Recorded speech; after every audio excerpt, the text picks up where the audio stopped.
title today is, the pathway to transition toward digital dentures. And I chose that word because it's a transition, and you don't have to necessarily jump in hook, line, and sinker, into the entire process. You can move toward the process with a lot of the different workflows. And so I think if I had to give a theme today or an objective or whatever, and I know we got a very diverse group that will probably chime in. Some of you probably have had zero experience.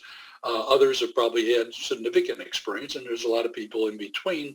I hope your first experiences were successful, but maybe they're not. And maybe we could touch on a lot of these things. And I kept the program focused very on clinical dentistry. I didn't get into the weeds of design, because that's kind of a separate entity in itself. So I hope we could help those who are thinking about it, wondering what pathway is best for them. And so by going through the different workflows, hopefully we could really answer a lot of the questions. I apologize for the fish in the background I see, where I'm staying I'm in Florida right now, thank God, because my hometown is Buffalo, New York, which I love.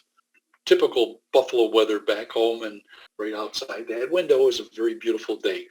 And so I thought I'd just share that with you. Let's get started. I'm going to get rid of my video.